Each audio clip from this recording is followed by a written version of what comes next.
Buenas tardes. En el siguiente podcast de la materia de teoría del conocimiento, tocaremos los siguientes 4 temas: empirismo, racionalismo, idealismo de Kant, idealismo de Hegel. Para iniciar me gustaría mencionar una frase que el padre del empirismo, Francis Bacon, dijo: para dominar la naturaleza, primero hay que obedecerla. De acuerdo. El empirismo está basado desde el conocimiento subjetivo, originado en la experiencia de un individuo y su percepción de la realidad. Los conocimientos que lo sustentan son por emociones, pensamientos y relaciones externas. Una de las tantas características del empirismo es que no utiliza la moral para describir el conocimiento, sino el sentimiento humano experimentado durante la experiencia. Otra de tantas características es que se trata de un método inductivo, también conocido como método científico. Se basa en la idea de la comprobación experimental de hipótesis, que en esta línea o esta metodología pretende obtener conclusiones generales a partir de ciertos casos. Otra es que niega la existencia de ideas innatas. Bueno, según los empiristas, las personas no nacemos con ideas en nuestra mente, porque ellos afirman que los contenidos mentales, o afirmaban, se crean a partir de la experiencia sensible. Me gustaría que mis compañeros y compañeras siguieran redactando un poco más sobre cómo el empirismo o qué otros tipos de características rodean al empirismo. Sí, fíjate que hablando sobre el empirismo, que hace referente a la corriente de la filosofía, un tema que para mí se me hizo muy interesante, ya que recuerdo que hablándolo en clase, la profesora nos comentó que era sobre la experiencia, o esto hacía referencia a la evidencia, ¿no?, de experiencias en la vida.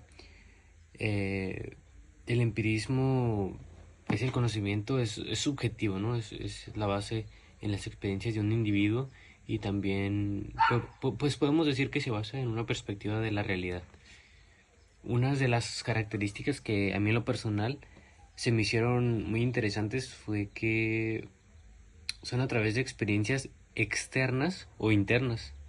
Y es que hablando sobre el empirismo, que es una corriente, como lo dijimos en el principio, una corriente de la filosofía, podemos pensar que solamente se basa en experiencias internas, o sea, experiencias referente a pensamientos o emociones, etcétera.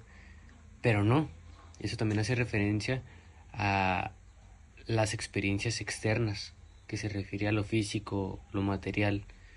Entonces, por el panorama tan amplio de este tema, es que a mí en lo personal se me hizo bastante interesante, porque tiene muchos temas que tocar. Entonces, sin duda, pues se me hizo muy importante, pero también me gustaría saber la opinión aquí de mi compañera sobre este tema del empirismo en la filosofía. El empirismo es un sistema o procedimiento fundado sobre la experiencia, pero el empirismo también es un sistema filosófico que toma la experiencia como la única base de los conocimientos humanos, ya sea sistema filosófico fundado principalmente en los datos de una experiencia de una persona o desde su conocimiento. Desde ese paso se origina como la experiencia. El empirismo nos dice que la experiencia es la base del conocimiento. Esto lo podemos decir que es como que lo que nosotros vamos adquiriendo a través del tiempo, de los años y de nuestras vivencias. Esa experiencia va a formar nuestro conocimiento y nos va a ayudar a tomar las decisiones a lo largo de nuestra vida. Respecto a este primer tema, que es el empirismo, yo llegué a ver que el empirismo surgió en Inglaterra entre los siglos XXI y siglo XXIII. El empirismo se conoce como un movimiento filosófico que confía en las experiencias humanas como las únicas responsables, por la formación de ideas y conceptos existentes pues en el mundo. Pues en sí el empirismo niega que la verdad absoluta sea accesible al hombre o a las personas, y es cuando a partir de la experiencia que se puede obtener tiene que ser cierta. Esto también trata de que prácticamente nuestras ideas tienen que tener experiencia y no solamente tienen que ser puras especulaciones. Un ejemplo muy claro podría ser que el fuego quema, o sea, prácticamente es una experiencia porque esto ya pasó antes, y estaríamos hablando obviamente de una experiencia y no de algo que no tenemos dicho conocimiento. También me gustaría saber tu opinión, compañera, acerca de este tema. Sí, lo que me parece interesante del empirismo es que a base de que nos gusta algo, lo registramos como en nuestra mente e identificamos patrones, que estos a su vez pueden ser prejuicios, y estos a su vez también es pues un método inductivo al crear prejuicios y al suponer. Y este dice que tenemos ideas simples e ideas complejas, así que puede ser un método científico, y este método científico a su vez también lleva a la vida anímica como parte de él. Y aquí los autores, su pregunta es cómo conocemos cuál es su vía, y no solamente estos autores que crean, ¿no? Entonces, los filósofos aquí racionalizan sobre Dios en la época de la Inquisición. Obviamente esto a la iglesia no le gustó mucho y y pues aquí pues analizamos cómo estos derrumban la idea de lo que es la religión, a lo que ellos pues hicieron pues una crítica a lo que consideraban ellos ciencia, ¿no? Y utilizaron aquí lo que es el método socrático. Entonces, pues aquí en general pues usan la idea de que el conocimiento se basa a través de la experiencia, y si no tenemos pues una experiencia en sí, pues no podemos obtener conocimiento. Así que eso también va para lo que es el método científico. Y pues a lo que conocemos como, como ciencia, ¿no? El siguiente tema a adentrarnos es el racionalismo. Al igual que el racionalismo y el empirismo, es una corriente filosófica que dio origen en el siglo XVII. Esta corriente sostiene que la única fuente del conocimiento es la razón humana, pues surgió también en medio de la revolución científica. Se considera que este movimiento le dio paso a la filosofía moderna. Evidentemente, esta postura se oponía al empirismo porque compartían ideas diferentes. Ponía en duda todo lo que se daba por cierto, y también consideraba que todo lo que percibimos por medio de los sentidos nos engañaban, ya que el único modo de acceder a la verdad es a través de la especulación racional. El precursor del racionalismo fue René Descartes, entre otros. Bueno, dentro de esta filosofía existen diferentes posturas. Entre ellas son la teológica. Defiende que Dios es quien guía a la humanidad. Por lo tanto, la razón es la mejor vía para acceder a los conocimientos que proporciona la divinidad. Otra tenemos la lógica, que considera que el pensamiento es la única fuente del conocimiento, que personalmente es la que yo más apoyo. Y la trascendente, que sostiene que el mundo de la experiencia siempre está en constante cambio y no se puede confiar en él. Desde mi punto de vista y experiencia personal, tanto la lógica como la trascendente tienen un gran impacto emocional y mental. Entonces, desearía que mis compañeros pudieran comentar al respecto también de cómo pueden aplicarlo en su día a día. Sí, hablando sobre el racionalismo, que también viene siendo una corriente filosófica que sostiene que la única fuente del conocimiento es la razón humana, un pensamiento que personalmente concuerdo mucho con esto, ¿no? Ese tema que tuvo como fundador o predicador, se podría decir, ¿no? Fue René Descartes, también un personaje muy importante en el mundo filosófico, tal vez muchos de nosotros lo hayamos escuchado. Hablando sobre él, me llamó mucho la atención que se considera que a partir de su conocimiento comenzó la filosofía moderna, es decir, que planteó conocimientos muy importantes que a muchas personas les pareció interesante, al igual que a nosotros, ¿no? Y lo que él hacía era prácticamente poner en duda el método que se venía utilizando hasta ese momento, o sea, el tiempo de él, de René Descartes. Lo que él hacía, perdón, era cuestionar si algo era realmente cierto o si simplemente, solamente porque las autoridades lo afirmaban, tenía que ser cierto. Esto, yo creo que a nosotros, a la mayoría, es algo que tal vez hayamos pasado por eso, ¿no? Pensando si realmente algo es cierto, en el ejemplo de nuestro tiempo, si algo realmente es cierto o simplemente porque las autoridades lo afirman, ya debemos de creer un hecho. Por esto a mí me pareció un tema muy importante porque creo que es algo que hasta en este tiempo vivimos y bueno, admiro mucho como el pensamiento de René Descartes. Pero me gustaría también saber la opinión de mi compañera acerca de este tema del racionalismo, que nos puede comentar hablando sobre esto. Bueno, el racionalismo, por mi parte de verlo, siento que definen las ideas, que existen las verdades del universo, las verdades del universo innecesarias que pueden ser descubiertas por la razón.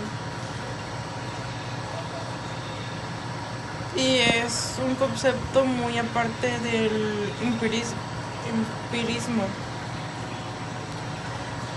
Yo siento que están muy conectadas, pero pues no es lo mismo porque tienen unas perspectivas muy diferentes de verse.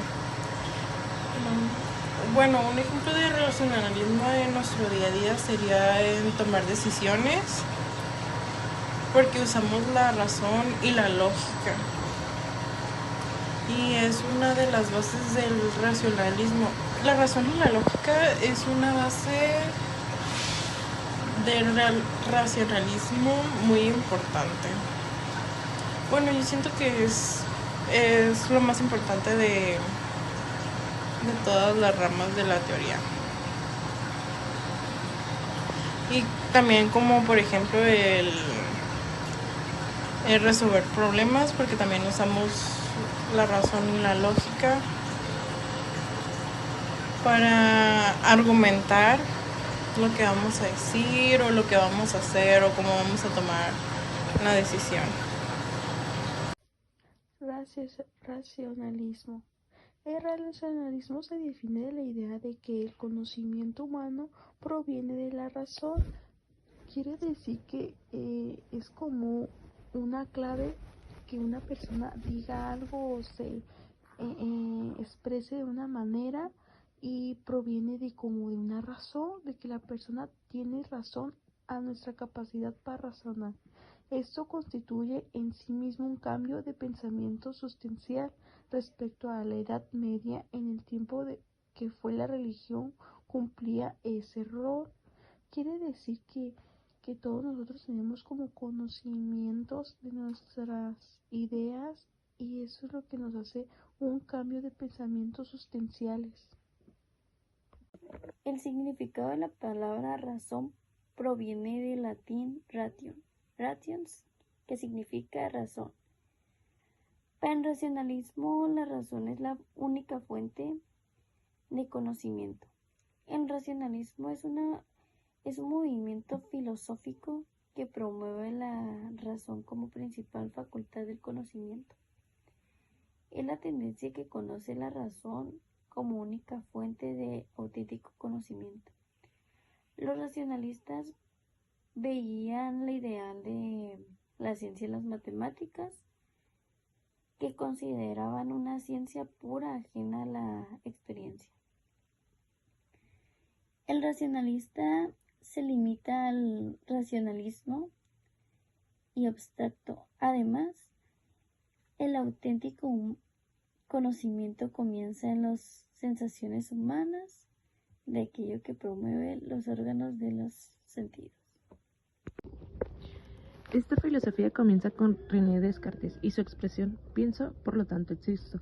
Esto nos aseguraba que por medio de la razón se podían descubrir ciertas verdades universales. A diferencia del empirismo, que nos dice que la experiencia es la base de todo conocimiento, el racionalismo defiende la idea que el conocimiento humano proviene de la razón y de nuestra capacidad de razonar. El racionalismo forma parte de nuestras vidas cotidianas. Uno de los ejemplos que podemos poner es la toma de decisiones, ya que para tomar una decisión ocupamos a visualizar todas las opciones y elegir la correcta. También podemos poner que sirve para la solución de problemas, que al igual que la toma de decisiones, pues tenemos que buscar la opción correcta y la que nos pueda ayudar para resolver el problema que estamos teniendo. También influyen en lo que son las matemáticas, ya que las matemáticas usan lo que es la razón y la lógica. Un ejemplo básico puede ser la hora de calcular el cambio que nos tienen que dar en una tienda, o también puede ser a la hora de, si nosotros estamos realizando alguna receta, calcular las medidas que nos están pidiendo, dividirlas o igualmente sumar. Con este siguiente tema que se trata sobre el racionalismo, yo pude leer que esto surgía en la Edad Moderna, específicamente en los siglos XXII y XXIII en Europa, pues prácticamente es un movimiento filosófico que promueve la razón como la principal fuente de conocimiento. Igual se caracteriza por reconocer a la razón porque pues es la primera fuente válida y la que da acceso a la verdad. Para los racionalistas, los sentidos no son una fuente válida de conocimiento, ya que no son posibles de ser engañados. Bueno, ya que sí son posibles, de ser engañados. Esta es una de las razones por las que dicha oposición existe entre el racionalismo y el empirismo. Básicamente, el racionalismo se refiere a la capacidad humana de establecer relaciones entre diversos conceptos con el fin de comprender al mundo. Yo creo que un ejemplo podría ser al resolver cualquier operación matemática, porque pues en dicho caso se supone que estamos utilizando el uso exclusivo de la razón para poder resolver dicho problema. También me gustaría saber la opinión de mi compañera respecto a este tema que se trata sobre el racionalismo. Pues aquí lo que me parece interesante sobre el racionalismo es que aquí la razón se considera como la única forma de poder llegar al conocimiento. Y aquí su protagonista Descartes ponía en duda y cuestionaba el método que utilizaban en la Edad Media. Y este decía que los datos sensibles nos mentían y que la única forma de llegar a la verdad es mediante la especulación racional. Aquí las matemáticas como ciencia racional por excelencia, que él consideraba perfecta. Entonces, planteaban aquí la idea de que nada puede conocerse antes que el intelecto. Y de aquí su método, en el que se basaba en dudar en todo lo que se daba por cierto. Y él ordenaba de la siguiente forma: intuición, deducción, el análisis de uno mismo y la sintética. Así que el racionalismo cartesiano planteado por Descartes intentaba conseguir un conocimiento que fuese cierto, más allá de toda duda, y pues a lo que él consideraba como cierto, ¿no? Aquí las matemáticas. Y como única fuente de poder llegar así al conocimiento, ya que él consideraba que las matemáticas pues eran como la ciencia más exacta que había. Entonces, no sé qué opines tú, compañero. ¿Es la apariencia un reflejo confiable de la realidad? Bueno, el idealismo trascendental es una corriente filosófica que surgió en Alemania durante el siglo XVIII y es considerada hasta la fecha como una de las más influyentes en la historia de la filosofía occidental. En términos generales, el idealismo trascendental de Kant se centra en la naturaleza de la conciencia y cómo ésta interactúa con el mundo.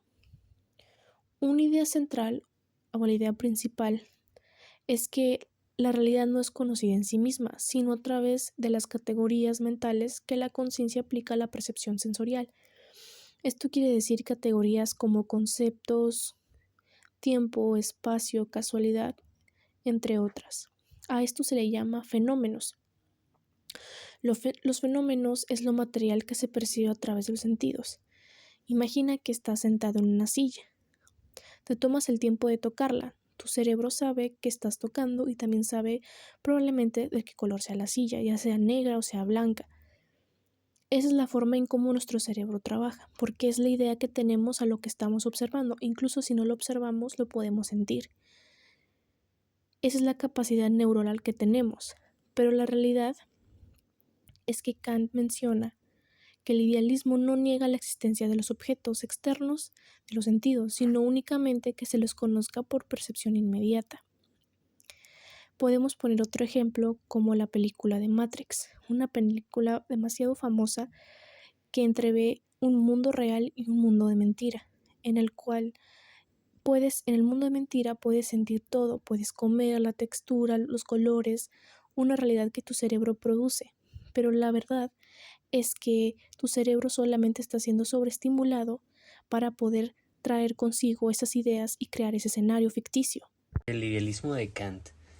A mí me llamó mucho la atención que uno de sus objetivos era intentar establecer o intentar poner ciertos límites claros sobre lo que podemos y lo que no podemos conocer, refiriéndose obviamente al tiempo, ¿no? Eso a través de nuestra experiencia o de nuestros sentidos. A mí, en lo personal, otra cosa que me llamó mucho la atención es que Kant sostiene que base fundamental para el proceso de adquirir conocimiento es la crítica. Sin duda, esta idea sobre Kant era muy avanzada, ya que creo que hasta el día de hoy es muy importante o hace mucho referencia a que estamos recibiendo ese conocimiento, las críticas, ¿no? Algo que nunca van a faltar en la hora de este proceso en el que vamos avanzando nuestros conocimientos. Hablando sobre los puntos o conceptos claves sobre Kant, él tenía 5 puntos muy importantes. Me gustaría mencionarlos, que no a punto muy amplio, pero me gustaría hacerles referencia, ya que es referencia muy importante del tan amplio conocimiento que Kant tenía. Los 5 conceptos que él tenía era el espacio y tiempo. La intuición también para Kant era muy importante. Categorías. Las categorías también, algo que Kant consideraba muy importante. El juicio analítico, y sintético también. Y por último, la razón. Sin duda, personalmente, la idea de Kant se me hace muy importante, ya que estos 5 puntos eran muy acertados en este idealismo que él tenía. El idealismo de Kant. El idealismo de Kant son los pensamientos de la filosofía que transmiten idealismo de trascendental. Ese sistema pretendía superar la oposición entre dos grandes líneas históricas del pensamiento filosófico que en la Edad Moderna se presentaba mucho, como el racionalismo y el empiricismo. Todo ese tipo de cosas se miraban mucho en la Edad Moderna. La filosofía racionalista se miraba mucho, había muchas teorías, pero sobre todo, la filosofía y del idealismo de Kant era una de las cosas que más se miraban. ¿Y qué nos trata de decir y nos trata de describir con eso? En la filosofía que consideraba la idea como el principal del ser y el conocer. Bueno, lo que yo entendí y investigué y leí sobre Kant y el idealismo sostiene nuestra forma de percibir al mundo y entenderlo. Está influenciado por la manera en que nuestra mente organiza la información que recibimos a través de nuestros sentidos y según Kant, nuestra mente aporta estructuras y categorías que nos ayudan a dar un cierto sentido a lo que experimentamos y es fundamental para nuestra comprensión del mundo que nos rodea. Para entender lo que está pasando, el cambio climático,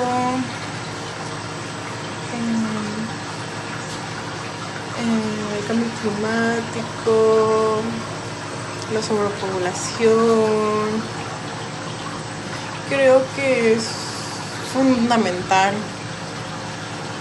para entender lo que está pasando en el mundo, para comprender más cosas. El idealismo defiende que las ideas existen más allá de quien las piensa. Además sostiene que es la mejor forma de adquirir conocimiento. Podemos decir que el idealismo es una doctrina filosófica que afirma que las ideas son el punto de partida de todo conocimiento posible sobre el mundo.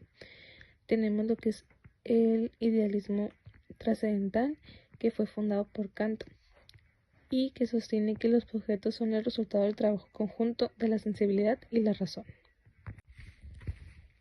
En las características del idealismo trascendental tenemos que la importancia de la conciencia en la construcción de la realidad, también que influye mucho en cómo experimentamos el mundo y cómo se relaciona la filosofía de la mente y la epistemología. El idealismo es una teoría filosófica que define que las ideas existen más allá de quien las piense o quienes la piensen. Además, sostiene que es la mejor forma de adquirir conocimiento. Llamamos idealismo a toda doctrina filosófica que afirme que las ideas son el punto de partida de todo el conocimiento posible sobre el mundo. No nos adecuamos a las cosas, sino que las cosas se adecuan a las ideas que tenemos de ellos.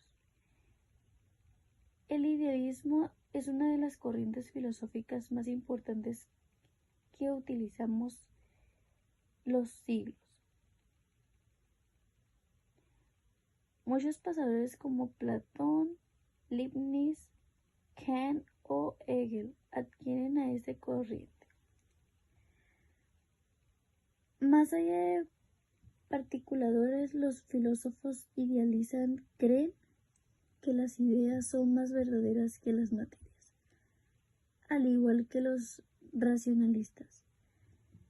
Las ideas afirman que las ideas nos permiten conocer al mundo. Sí, aquí Kant, su teoría del conocimiento se basa en sostener en sí que somos los sujetos que construimos las condiciones de posibilidad para extender el conocimiento. Y por eso era más importante saber cómo es que conocemos antes de analizar a los objetos en sí. Entonces, por ejemplo, pues su idealismo era a base de una reflexión crítica, en lo que una idea se convertía en algo material. Entonces, Por ejemplo, pues a partir de vivencias o experiencias se construían ideas y de esas ideas se construían conocimiento. Así que pues las ideas venían antes, tenían un antes y tenían un después. En sí, las cosas siempre habían estado ahí. Entonces, por ejemplo, puedo decir un ejemplo como que la vida me puede pasar por enfrente, pero cuando me enfoco, eso es como a priori. Y le ponemos un nombre y esto se hacen como deducciones innatas. En sí es como cuando nosotros enfocamos. Entonces, eso es lo que Kant quiso descartar como a Sócrates, ¿no? Y pues de ahí que nosotros seamos los objetos como para analizar lo que es en sí, de dónde provienen esas ideas. Entonces, no sé qué opinas tú, compañero. Al hablar del tema de idealismo de Kant, pues esto surgió con la obra de Immanuel Kant en los años 1780 y 1790 también. Según Kant, realiza una investigación sobre la estructura de la razón y de sus facultades para establecer límites y todo eso que podemos conocer. El idealismo, según Immanuel Kant, es muy riguroso, ya que se basa en la posibilidad de demostrar que nuestra experiencia interna no es posible sola, porque también tenemos que demostrar todo lo externo. Es un tema que defiende todas las ideas que existen más allá de quien las piense. Además de que él sostiene que es la mejor forma para uno para poder adquirir conocimiento. Igual Kant construye su idealismo sobre la base de su doctrina de la idealidad trascendental del espacio y del tiempo. Compañera, ¿tú qué opinas acerca de este tema? El último tema a abordar es el idealismo de Hegel.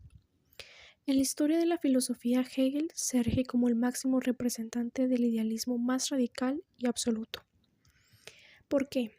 Porque su idea fue elaborar un sistema filosófico que pudiera abarcar las ideas de sus predecesores y crear un marco conceptual bajo cuyos términos tanto el pasado como el futuro pudieran ser entendidos desde presupuestos teóricos y racionales. Estaba presentado en tres fases: la lógica, que representaba el espíritu subjetivo; filosofía de la naturaleza, que representaba el espíritu objetivo; y la filosofía del espíritu, que representaba el espíritu de lo absoluto. Lo absoluto es toda la existencia, en general. La esencia de lo absoluto es la transformación y subsiste a través del cambio, el cual para Hegel se originaba mediante un método ordenado en el que la casualidad no tiene cabida, y todo lo que ocurre era necesario y fundamental para el alma y para la esencia del ser humano. Ocurre porque tiene que ocurrir, ese era su lema. Por ejemplo, todos los hechos históricos, las tragedias, incluidas todo, incluso la muerte, tiene que ocurrir, y es como lo debemos de afrontar y aceptar. A diferencia de Kant, que creía que solo se podía conocer el fenómeno y no el noumeno, Hegel creía que sí se podía a través de la razón, pues era lo que él apelaba. Para Hegel, la razón rige el mundo y por lo tanto, la historia ha transcurrido racionalmente de esa manera. Es a la vez de ser un idealista, también era un espiritualista, porque consideraba que tanto la idea como el espíritu son la esencia de la realidad. Sí, George Hegel, sin duda un idealista muy importante en esta historia de la filosofía, como podemos apreciar. Él forjó tres leyes importantes, principales, ¿no? Que fueron las principales que él forjó. Esas leyes creo que es importante que las repasemos o hablemos un poco sobre ellas, ¿no? Bueno, en mi punto personal me pareció muy importante y me gustaría hablar sobre ellas. Que la primera es la ley de la unidad y lucha de los contrarios. Esa fue su primer ley, haciendo referencia a la fuerza opuesta y la lucha que ocurre entre sí, ¿no? En las fuerzas. La segunda fue la conversión de la cantidad en la cualidad. Esa fue su segunda ley, que asimismo refiriéndose a los cambios en la cantidad de materia que cambia la cualidad de las cosas. Por ejemplo, la tecnología. Cambian los celulares y el modelo sigue aumentando, sigue mejorando, pero sigue siendo un celular a fin de cuentas, ¿no? Entonces, sin duda, una ley también muy importante, la tercera ley fue la ley de la negación, sin duda la ley más fácil de descifrar. Pero hablemos sobre qué tan importante era la dialéctica de este hombre, Hegel, en ese tiempo de él, ya que varios autores de otras corrientes filosóficas decidieron basar su dialecta para exponer sus propios puntos de vista, o sea, decidieron agarrar como base la dialecta de Hegel para exponer sus propios puntos de vista, ¿no? Entonces, sin duda fue Hegel un hombre muy importante en la filosofía y su dialecta, que tanto impacto tuvo en su época y en todo su entorno. Pero me gustaría saber un poco más sobre este tema. ¿Qué nos podrías decir sobre George Hegel, compañera? Idealismo de Hegel. ¿Qué es lo que nos quería decir con eso? El idealismo absoluto es el modelo teórico que interactuaban con muchas características, con objetos de conocimiento y en las tesis, de las cosas singulares se constituyen en el mundo real y surgen de muchas maneras, surgen de determinadas como autodeterminación de ser, determinación de ser, la idea de la realidad de su verdad, la razón en el concepto dándose la realidad a sí mismo, es decir, se compone de concepto y realidad. A eso que nos quiere decir y se basa mucho a muchas cosas, pero principalmente se basa sobre la posibilidad del saber cualquier cosa independiente de nuestra mente, en un sentido sociológico. El idealismo de Hegel, o también llamado idealismo absoluto, define que la idea es la base de todo conocimiento, y esta nos lleva a comprender la realidad, algo intangible pero racional. Se necesitan de ambas para poder llevar a este razonamiento. Igual nos dice que todo lo que nos rodea es racional y que no hay nada que salga de lo común. Hegel también nos decía que la esencia del absoluto es la transformación y subsiste a través del cambio. Decía que todo lo que ocurre es necesario porque tiene que ocurrir. Por ejemplo, puede ser los hechos históricos, tragedias, hechos políticos, etc. Pues aquí, según Helen, él decía que la naturaleza y el espíritu eran consecuencia de lo absoluto y que no derivaban de ellos, sino que era lo absoluto. Él decía que la filosofía era la ciencia de lo absoluto. Entonces, esto se podía dividir en tres partes. Lo que era la lógica, que es la idea en sí de sí mismo. Luego la filosofía de la naturaleza, donde la idea hay que entenderla como fuera de sí mismo. Y por último está la filosofía del espíritu, que en sí esta estudiaba la idea de sí y para sí. Y así es como se construían las ideas según su teoría. Entonces, Helen pues en sí utilizaba como pues ideas muy radicales, ¿no? En ese tiempo. Entonces era también una de sus teorías que el humano se anteponía ante sí mismo, al igual que uno podía tener que ceder ante otro, así hasta que uno cedía. Y esto era también consecuencia de esto, ya que él creía que la filosofía pues en sí era la ciencia, ¿no? De lo absoluto y pues era solo eso. Entonces, no sé qué opinas tú, compañero. Con el tema del idealismo de Helen denomina a este idealismo absoluto, ya que es un modelo teórico que interrelaciona la tesis del carácter ideal de los objetos, el conocimiento, la tesis de las cosas singulares que constituyen el mundo real. Prácticamente, él dice que el idealismo es fundamental, es absoluto, al ser esencialmente un proceso dinámico e histórico de necesidad que se desarrolla en sí mismo a través de formas cada vez más complejas de ser y también de conciencia. Este idealismo se desarrolló en el siglo XXIII, que fue lo que yo investigué, y Helen fue un filósofo idealista, pues prácticamente él siempre defendió la idea del idealismo, de que el idealismo es absoluto, y realizó diferentes teorías que también podemos encontrar, y al igual él fue como de los defensores del tema del idealismo. También me gustaría saber la opinión de mi compañera acerca de este tema, que es el idealismo de Hegel. Hegel denomina este idealismo absoluto. El idealismo absoluto es el modelo teórico que internaciona las tesis del carácter intersectamente, ideas de los objetos del conocimiento y de las tesis de que las cosas singulares que construye el mundo real surgen como una autodeterminación del ser. Hegel ofrece dos formas en su filosofía.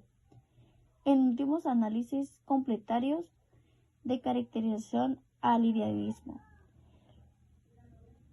La premisa que permite tal vínculo es la tesis definida.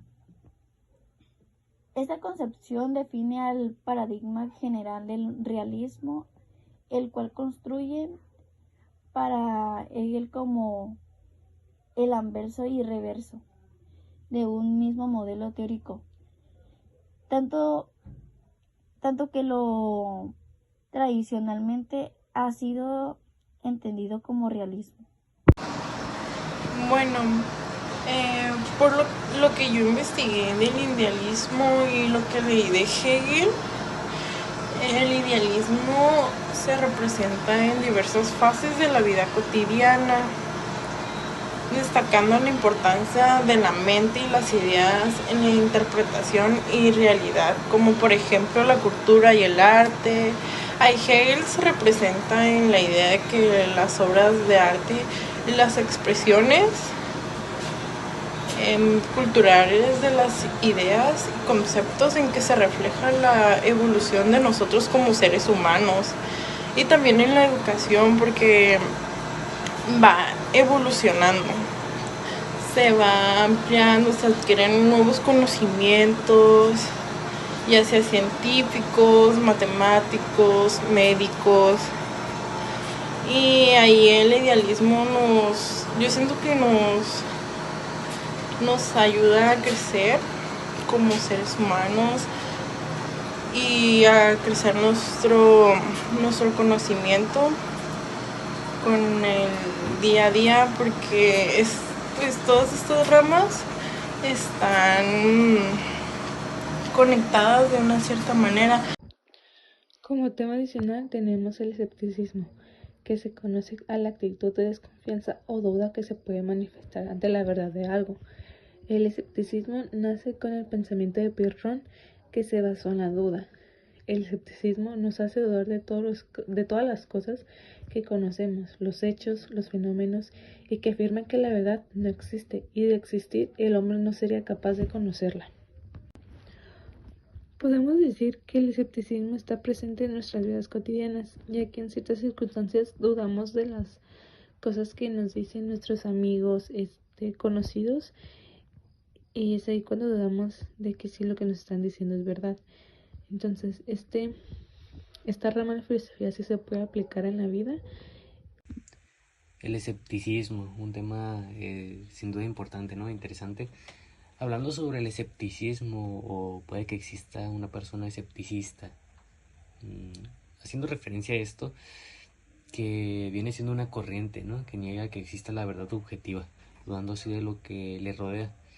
Y es que unas características justamente que investigué sobre el escepticismo es que siempre va a existir la duda sobre las circunstancias, sobre las situaciones, va a haber siempre una duda. Entonces, esa es una de las principales características del escepticismo. También otra que es la principal felicidad del hombre, que es la paz y la tranquilidad.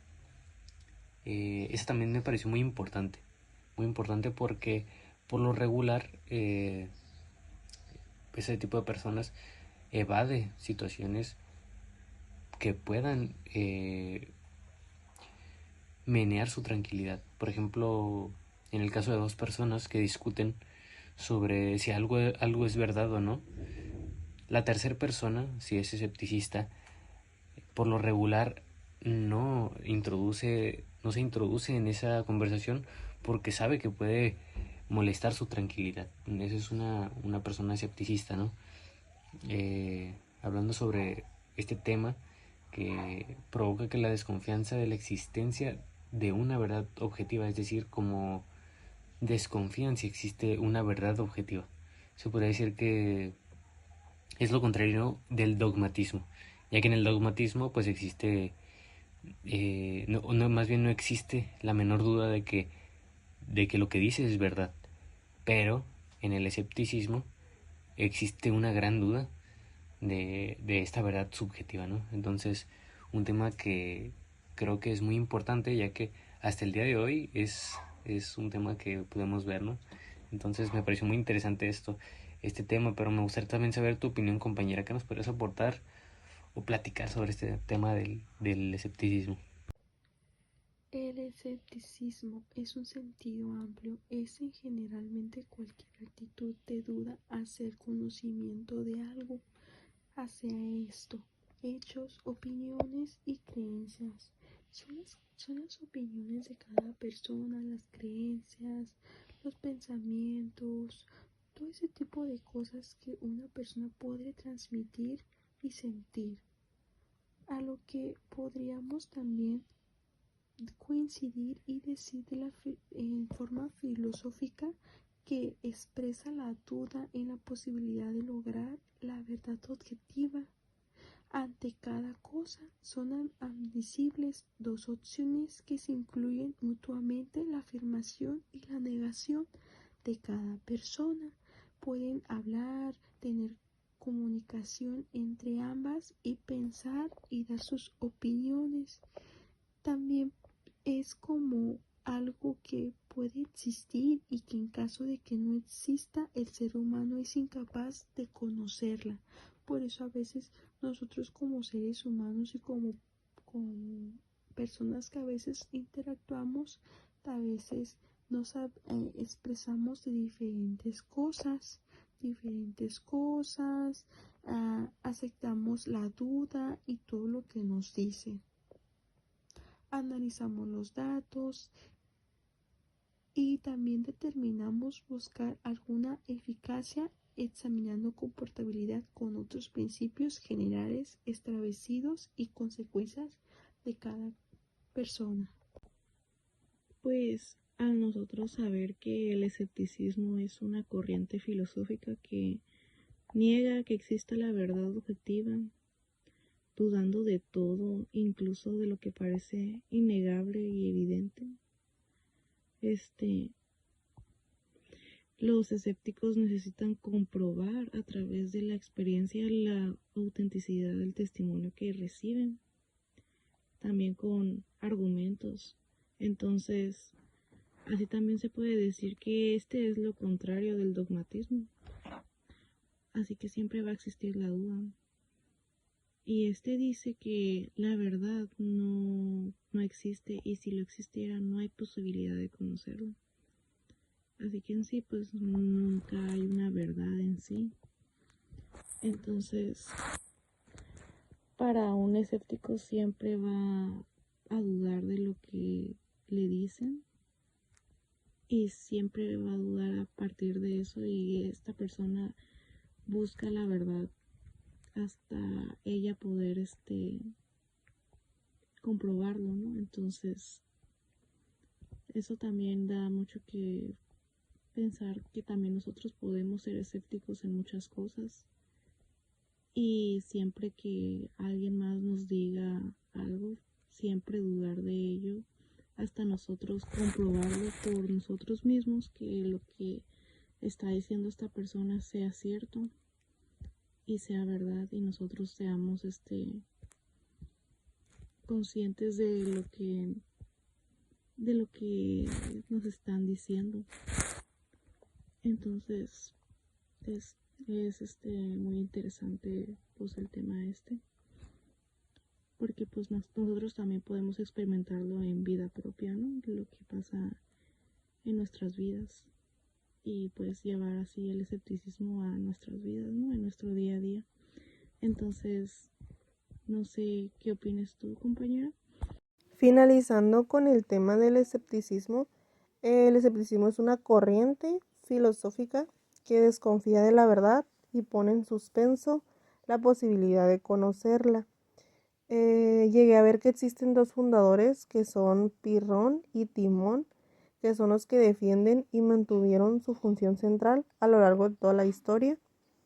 Y los escépticos dudan de las afirmaciones sin suficiente fundamentación y buscan un razonamiento lógico, pruebas empíricas antes de llegar a dichas conclusiones o a la verdad. Esto del escepticismo se aplica en diversas áreas, como en la ciencia, en la filosofía, la vida cotidiana, porque es así donde fomentan el pensamiento crítico y la búsqueda verdadera a través de diferentes investigaciones y diferentes análisis detallados.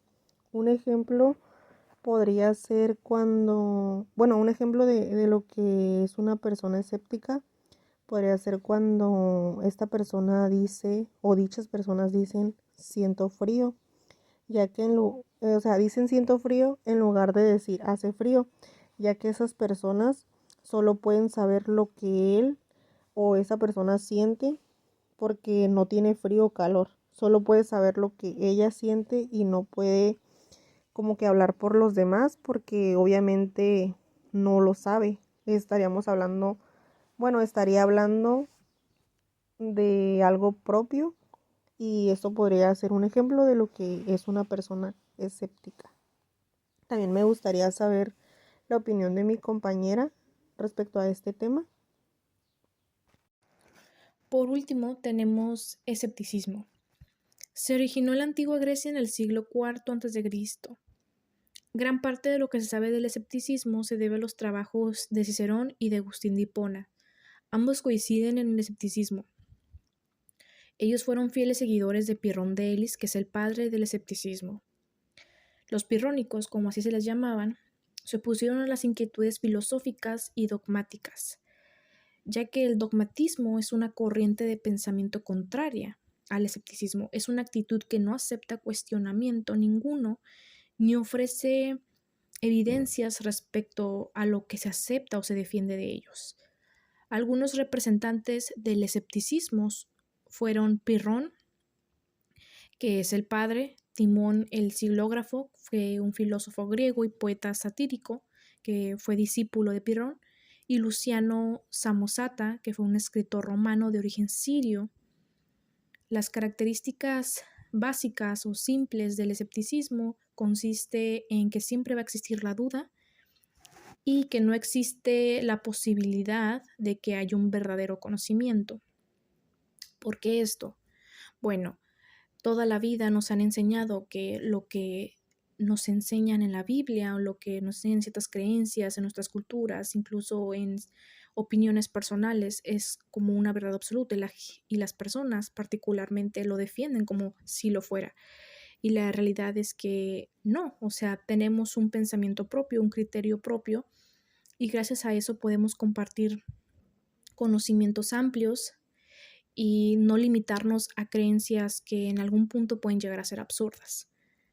Bueno, ha sido todo de nuestra parte. Con esto damos por concluido el podcast de Teoría del Conocimiento 2.